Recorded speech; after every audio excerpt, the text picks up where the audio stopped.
भक्तों, चाहे मर जाना, पर सावन में ये 5 गलती भूल कर भी मत करना। चाहे आपके आगे मौत ही क्यों न खड़ी हो, लेकिन सावन में ये 5 बुरे काम मत करना। पूरे सावन सोमवार का लाभ नष्ट हो जाएगा। और सावन में बैंगन क्यों नहीं खाते? सावन व्रत में क्या क्या खाना चाहिए भक्तों? सावन में हल्दी से क्यों बचा जाता है? और सावन सोमवार का व्रत ये 3 महिलाएं क्यों नहीं रख सकती? ये सभी बातें आज हम इस सावन की इस वीडियो में बताएंगे। लेकिन उससे पहले कमेंट बॉक्स में भगवान शिव जी का जयकारा लगाते हुए हर हर महादेव जरूर लिखें, लाइक जरूर करें।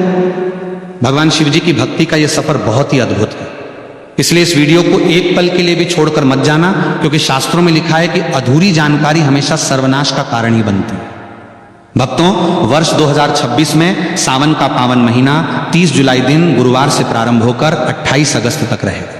ये महीना भगवान शिव जी और माता पार्वती की उपासना के लिए अत्यंत शुभ और मंगलकारी माना जाता है। इस वर्ष सावन के दौरान कुल 4 सोमवार व्रत पड़ रहे हैं, जिनका विशेष धार्मिक महत्व है। पहला सावन सोमवार व्रत 3 अगस्त को मनाया जाएगा, दूसरा सोमवार 10 अगस्त को, तीसरा 17 अगस्त को और सावन का चौथा तथा अंतिम सोमवार व्रत 20 अगस्त को होगा।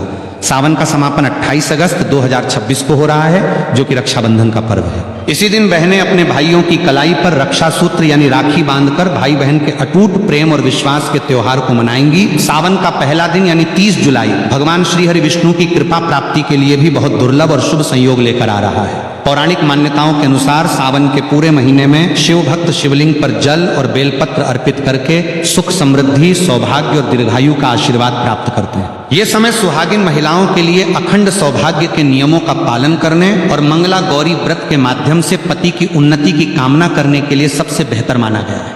अतः 30 जुलाई से शुरू होने वाले इस पवित्र माह में श्रद्धा, नियम और पूर्ण सात्विकता के साथ महादेव की शरण में जाकर कोई भी भक्त अपनी हर मनोकामना पूरी कर सकता है। सावन का महीना कोई साधारण महीना नहीं है। यह ब्रह्मांड के रचयिता, पालनकर्ता और संहारक साक्षात देवों के देव महादेव का काल है। हमारे हिंदू पंचांग के अनुसार जब भगवान विष्णु आषाढ़ मास की देवश्रेणी एकादशी को 4 महीनों के लिए योग निद्रा में चले जाते हैं और पाताल लोक की ओर प्रस्थान करते हैं, तब पूरी सृष्टि पर एक पल के लिए अंधकार छाने लगता है। उस समय ब्रह्मांड को विनाश से बचाने के लिए महादेव स्वयं इस सृष्टि का पूरा कार्यभार अपने हाथों में लेते हैं।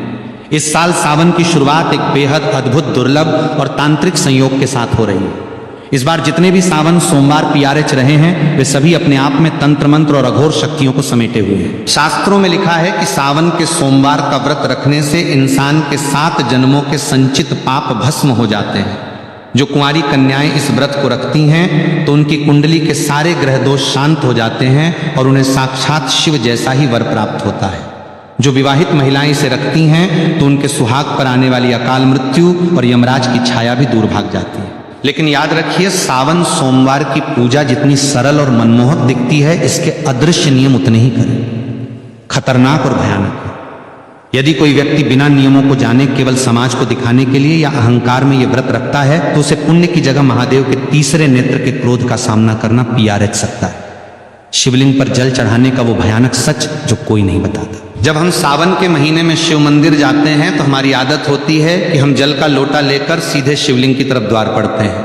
लेकिन यहीं पर लोग अपने जीवन की सबसे बड़ी आत्मघाती और विनाशकारी गलती कर बैठते हैं। बहुत से लोग मंदिर के अंदर बने नल, कुएं या शिवालय के प्रांगण में लगे हुए वाटर फिल्टर से ही जल भर लेते हैं और उसे शिवजी पर चढ़ा देते हैं। शास्त्रों के अनुसार यह घोर अपराध और वर्जित कर्म माना गया है, जिसे पराया जल या चोरी का जल कहा जाता है। मंदिर का जल केवल वहां के पंडित, पुजारी या उस प्रांगण में रहने वाले सेवादारों के लिए होता है, क्योंकि वो मंदिर परिसर ही उस पुजारी का घर होता है। यदि आपका घर मंदिर की सीमा से बाहर है, तो आपको हमेशा अपने घर की रसोई से, अपने घर के मटके या शुद्ध जल पात्र से तांबे, चांदी या पीतल के लोटे में जल भरकर ही मंदिर जाना चाहिए। इसके पीछे का सबसे बड़ा आध्यात्मिक और वैज्ञानिक रहस्य यह है कि जब आप अपने घर से जल लेकर पैदल या किसी माध्यम से शिव मंदिर की ओर निकलते हैं, तो रास्ते भर आपके घर की नकारात्मक ऊर्जा, आपके परिवार की बलाएं, पितरों का कष्ट और आपके शरीर की बीमारियां उस जल के भीतर समाने लगती हैं।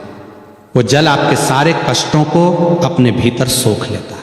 जब आप उस जल को शिवलिंग पर अर्पित करते हैं, तो महादेव आपके उन कष्टों को स्वीकार करके उन्हें अपने गले के विष की तरह भस्म कर देते हैं। लेकिन यदि आप मंदिर का ही जल लेकर वहीं चढ़ा देंगे, तो आपने अपने घर का कोई कष्ट महादेव को सौंपा ही नहीं।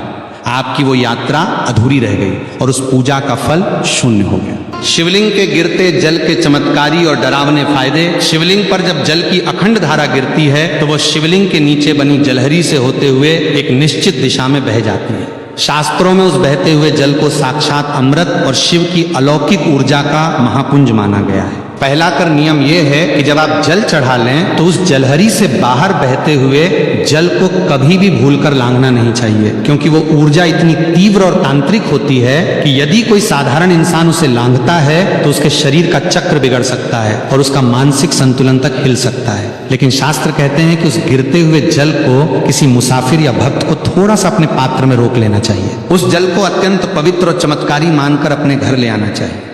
यदि आपके घर में किसी छोटे बच्चे को या किसी बड़े बुजुर्ग को बहुत तेज बुखार आ गया हो, जिस पर डॉक्टरों की दवाइयां भी काम करना बंद कर चुकी हो, तो इस दिव्य जल के कुछ छींटे उस बीमार व्यक्ति के ऊपर मार दें या उसे 2 बूंद ये जल पिला दें। आप अपनी आंखों से देखेंगे कि महादेव की कृपा से वो भयंकर और जानलेवा बुखार भी मिनटों में गायब हो जाएगा। इतना ही नहीं, यदि किसी व्यक्ति की आंखों में हमेशा कीचड़ जाता हो या आंखें लाल रहती हो या जलन होती हो या उम्र के साथ आंखों की रोशनी धुंधली पड़ती जा रही हो, तो इस जल को सुबह सुबह अपनी आंखों पर पलकों के पास लगाना शुरू करें। धीरे धीरे आंखों का सारा भयंकर विकार दूर हो जाएगा और आपकी आंखों की रोशनी इतनी तेज होने लगेगी कि बरही से बरही बीमारी महादेव की कृपा से पूरी तरह साफ और चमकदार हो जाएगी। महाउपाय बेल की जरेज का ताबीज, तंत्र काट और खान पान का करहा पहर। अब हम बात करेंगे कि घर के आंगन में जल छिड़कने का भयंकर तांत्रिक रहस्य शिवलिंग से लाए गए उस बचे हुए जल को केवल पीना ही नहीं है, बल्कि इसका एक ऐसा प्रयोग है जो बड़े बड़े तांत्रिकों के होश उड़ देता है।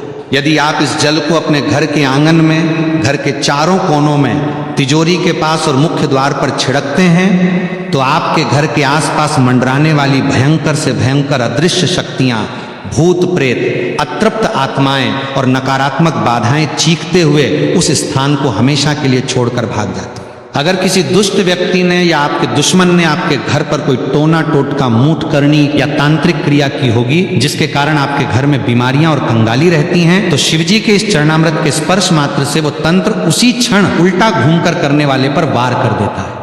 घर की सुख शांति जो सालों से गायब थी वो वापस लौट आएगी और घर में बरकत होने लगेगी। लेकिन एक डरावनी चेतावनी याद रहे कि इस जल को कभी भी पैर नहीं लगना चाहिए और ना ही इसे किसी गंदे या अशुद्ध स्थान पर रखना चाहिए और ना ही इसे बाथरूम के आसपास ले जाना चाहिए, अन्यथा इसके परिणाम बहुत ही भयानक और विनाशकारी हो सकते हैं। जल और दूध में क्या मिलाकर चढ़ाएं और धतूरे का गुप्त गणित भोलेनाथ को प्रसन्न करने के लिए केवल सादा जल ही काफी है, क्योंकि भोले बाबा आशुतोष है। लेकिन यदि आप अपने जीवन की किसी विशेष और बहुत पुरानी और अधूरी मनोकामना को पूरा करना चाहते हैं तो जल में कुछ विशेष गुप्त वस्तुएं मिलाना अनिवार्य है। सावन के महीने में यदि आप शिवलिंग पर गन्ने का ताजा रस या जूस चढ़ाते हैं तो माता लक्ष्मी जी आपके घर में साक्षात बंध जाती है और दरिद्रता कितनी भी बड़ी हो या कर्ज का पहाड़ कितना भी ऊंचा हो, वो महादेव के सामने घुटने टेक देता है। यदि आपको लगता है कि आपके घर में पितृदोष है या राहु केतु की महादशा चल रही है या बनते काम एन वक्त पर बिगड़ जाते हैं तो जल के अंदर थोड़े से काले तिल मिलाकर एयूएम नमः शिवाय का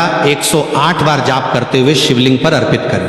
अब बात करते हैं शिवजी के सबसे प्रिय और खतरनाक फल धतूरे की। लोग अनजाने में पैरों से तोड़कर जितने मर्जी धतूरे शिवलिंग पर सजा देते हैं, जो कि पूरी तरह गलत और वर्जित है। शास्त्रों के अनुसार शिवलिंग पर धतूरा को हमेशा विषम संख्या में ही चढ़ाना चाहिए, जैसे कि केवल 1, 3 या 5 धतूरा।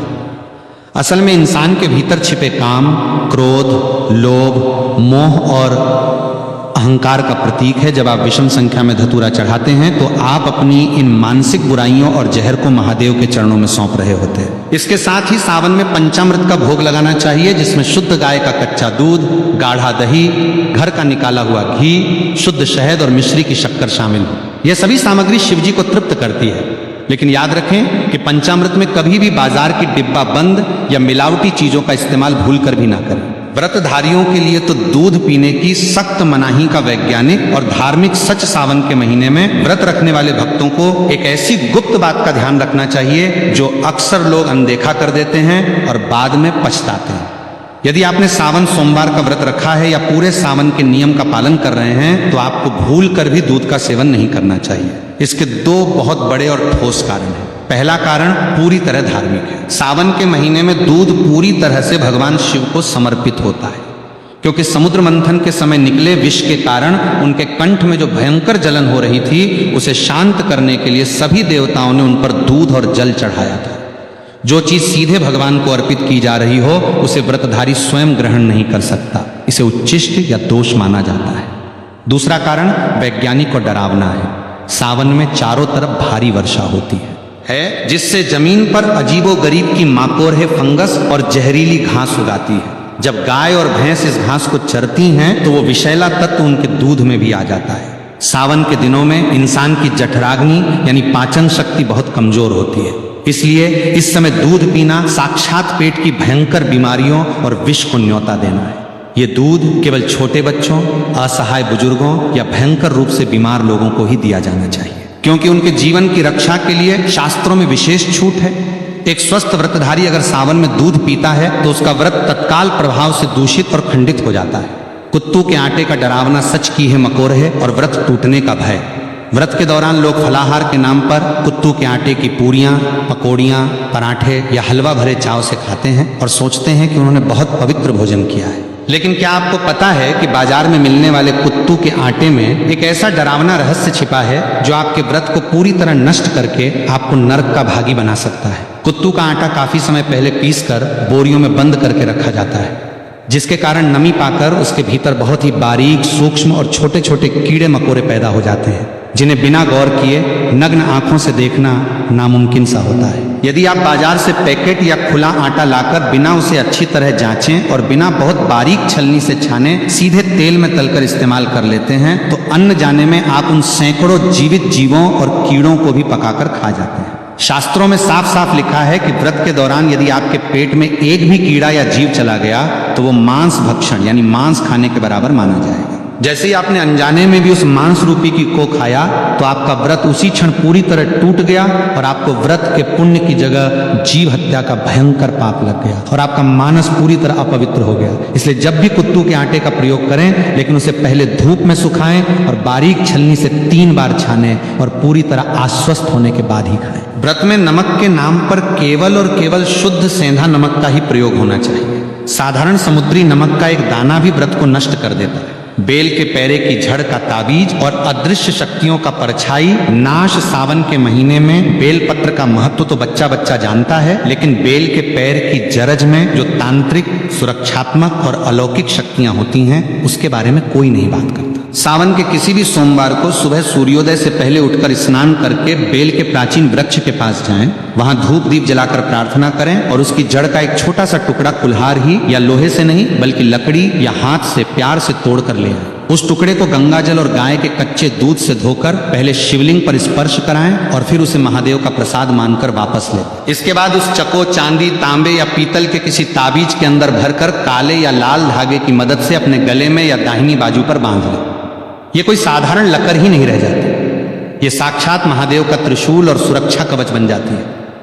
इस ताबीज को पहनने के बाद दुनिया का कोई भी ओझा तांत्रिक, कोई भी बुरी नजर, मूठ, भूत, प्रेत, डाकनी, शाकनी या हवा में घूमने वाली नकारात्मक शक्ति आपके आसपास भी नहीं भटक सकती। यदि आपको रात में डरावने सपने आते हैं, अचानक छाती पर वजन महसूस होता है या आपको लगता है कि आपके ऊपर किसी ने कुछ टोना कर दिया है, तो ये JRH उस पूरी बला को अपने भीतर सोख लेगी।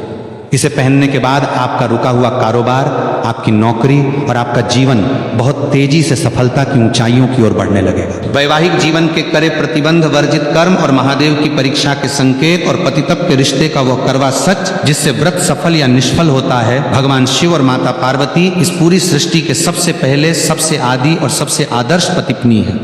इसलिए सावन के व्रत में पतित के आपसी व्यवहार और मानसिक पवित्रता का बहुत गहरा और सीधा संबंध होता है। जो पतित सावन के महीने में या विशेषकर सोमवार के व्रत के दिन आपस में गाली गलौज करते हैं या एक दूसरे को नीचा दिखाते हैं, ताने मारते हैं या आपस में भयंकर लड़ाई झगड़ा और क्लैश करते हैं, उन्हें सावन का व्रत रखने का कोई अधिकार नहीं।